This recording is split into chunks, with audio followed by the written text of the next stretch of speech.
Okey, kita tengok pula amalan yang menyumbang kepada kelestarian alam. Okey. Untuk ini, cikgu nak buat nota macam ni ya.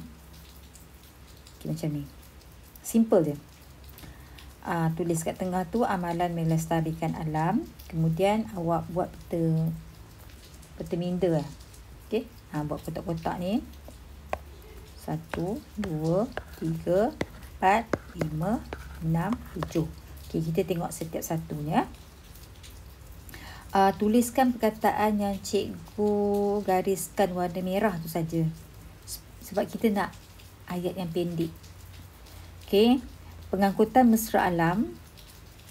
Yang pertama, contohnya seperti basikal ataupun kenderaan berkuasa hybrid dan elektrik. Maksudnya kita gunakan kenderaan yang tidak menggunakan sumber bahan api fosil. Contohnya macam petrol. Yang kedua, berkongsi kereta. Yang ketiga, menggunakan kenderaan awam. Contohnya, boleh bagi 1-2 contoh. Bas, komuter, LRT, ETS dan lain-lain lagi. Inilah yang dimaksudkan dengan pengangkutan mesra alam. Yang seterusnya adalah konsep 5R. Konsep 5R. Apa dia konsep 5R? Iaitu pembuangan bahan buangan dapat dikurangkan. Kita dapat kurangkan buang sampah. Okey, iaitu kita buat amalan 5R. Sebelum kita buang tu kita fikir semula. Kita boleh guna lagi tak bekas yang kita nak buang? Kita repair. Mungkin kita boleh baiki benda yang kita nak buang tu, bekas ke apa ke. Reuse, kita guna semula. Reduce, kita mengurangkan penggunaan bahan tadi. Dan recycle, kita kitar semula. So, konsep 5R kita amalkan. Yang seterusnya, penggunaan tenaga alternatif yang boleh diperbaharui. Tenaga yang boleh diperbarui itu maksudnya tenaga yang tak akan habis sumbernya. Contohnya seperti matahari, angin, ombak, air, geoterma dan biojisim. Okay, contohnya kita tengok penggunaan panel solar di bumbung-bumbung rumah kediaman. Ini adalah dia akan trap tenaga solar. Yang kedua, tenaga yang boleh diperbaharui ini lebih bersih, mudah dan selamat. Okey, ni yang keempat ya. Yang ketiga. Okey, yang keempat.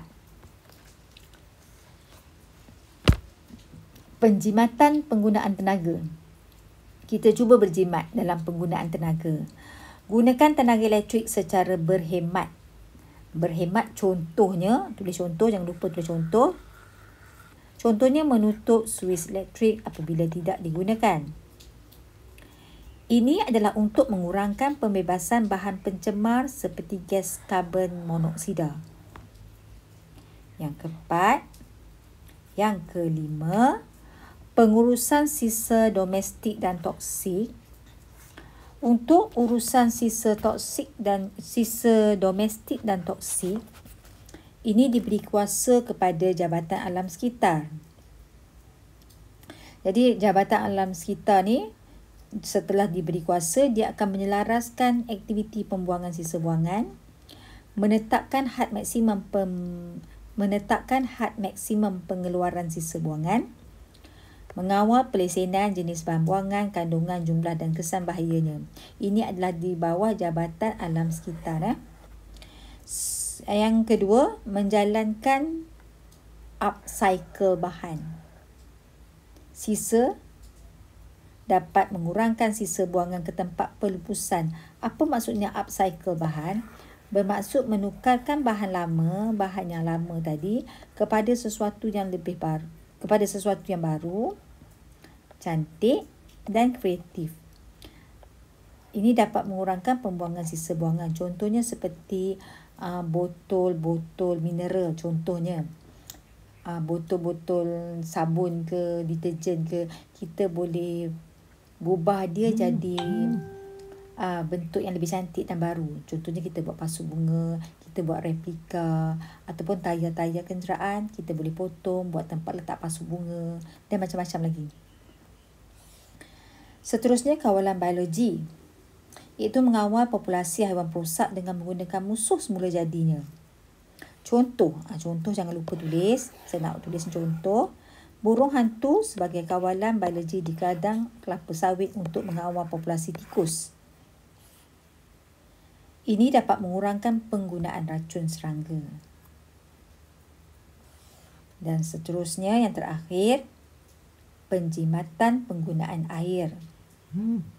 Kita gunakan air yang terpakai ataupun air hujan untuk nak kita siram pokok ataupun kita nak mencuci kenderaan.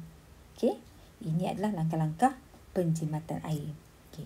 Jadi jangan lupa untuk amalan melestarikan alam sekitar. Saya nak awak buat nota macam cikgu tunjuk ni.